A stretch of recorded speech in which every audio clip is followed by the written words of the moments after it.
कभी कभी अच्छा करने की चाह रखकर कोई कार्य करते हैं तो हमसे वो कार्य बिगड़ जाता है। जाने अनजाने में हमारे हाथ से जो पाप हो रहे हैं, क्या उससे भी हमारे कर्म हमें भुगतने? बिल्कुल भोगने पड़ेंगे। अवश्य में भोक्तव्यम कृतम कर्म शुभाशुभम। छींक का भी परिणाम मिलता है। मतलब एक छोटे से भी कर्म का हमको दंड मिलेगा। देखो, एक मांडव्य नाम के ऋषि थे, महाभारत में कथा है। तो उन्होंने एक तितली की गुदा में, बच्चे थे तो बम्बूल का कांटा डाल के छोड़ दिया। खेल खेल में तितली पकड़ी और एक बम्बूल का कांटा उसकी गुदा में डाल के छोड़ दिया। अब जब ये शयाने हुए तो घोर तपस्या में संलग्न हुए। महाभारत में भगवान व्यास देव जी ने लिखा, ऐसे हाथ उठा करके दोनों पैरों के पंजे पर खड़े होकर ऐसे मंत्र जाप करते हुए समाधिस्थ थे।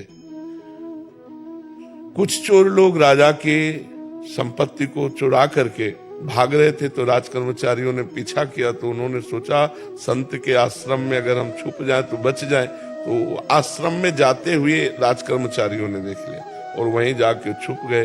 तो माल सहित चोर पकड़े गए। राजकर्मचारियों की बुद्धि में भ्रम आया और बोले, नाटक कर रहा है तपस्या का, ये चोर पालता है और चोरी करवाता है। उनको भी बंदी बना लिया। अभी उनको होश ही नहीं है।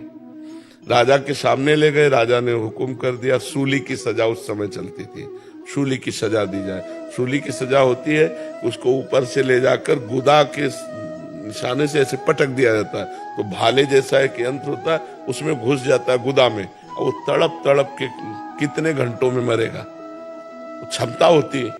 अब जो ही सूली की सजा दी गई तो जो अन्य साधारण जीव थे वो तो, लेकिन इनके जो ही सूली गई तो उनको चेतना ही समाधि से बाहर हुए। तुरंत पद्मासन लगा लिया सूली पे पद्मासन लगा लिया।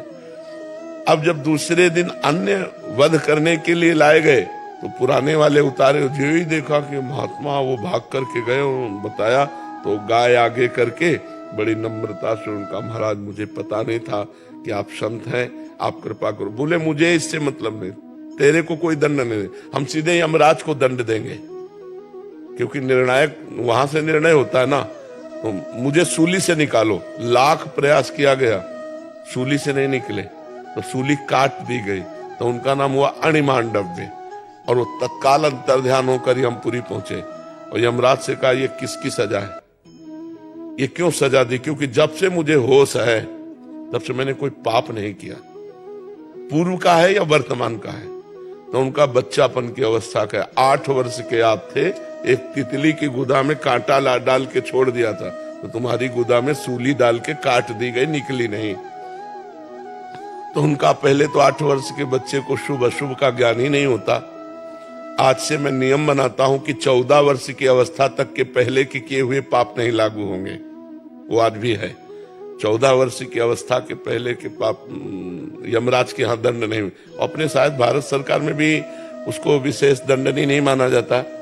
नाबालिग के उसमें छोटे मोटे सजा दे करके उसे मुक्त कर दिया जाता, उसको सुविधा दी जाती है। हाँ, सुधार की सुविधा दी जाती है। तो ये यमराज के यहाँ नियम बना दिया और कहा, तुम यहाँ यमपुरी में बैठे आनंद ले रहे हो, मृत्यु लोक का तुम माया जाल जानते नहीं, इसलिए मैं साप देता हूँ, 100 वर्ष तक तुम मृत्यु लोक में मनुष्य बनकर विचरण करो। तो वही विदुर जी के रूप में यमराज जी आए, साक्षात यमराज जी विदुर जी के रूप में, और धर्मराज के अंश से युधिष्ठिर जी महाराज आए। तो मांडव्य ऋषि 8 वर्ष की अवस्था में तितली के गुदा में कांटा छोड़ा, तो उनकी गुदा में सूली धसी कि नहीं धसी? तो हमारे छोटे छोटे कर्मों का भी फल हमको भोगना पड़ेगा। इसीलिए होश से कर्म करे, और अगर सर्व कर्मों का नाश करना हो तो भगवान एक उपाय केवल बता रहे हैं, सर्वधर्मान परित्यज्य मामेकम शरणम ब्रज। तो अहम त्वाम सर्व पापेभ्यो मोक्षयिष्यामि मा शुचा। तुम सब धर्मों को छोड़कर मेरी शरण में आ जाओ और मेरा भजन करो, तो मैं तुम्हारे सारे पापों को नष्ट कर दूंगा, भगवान कह रहे। अन्यथा कोई दूसरा उपाय नहीं, फिर तो भोगना ही पड़ेगा। अवश्य में भोक्तव्यम कृतम कर्म शुभाशुभम। कौस्तुभ मुनि जी हरिद्वार से।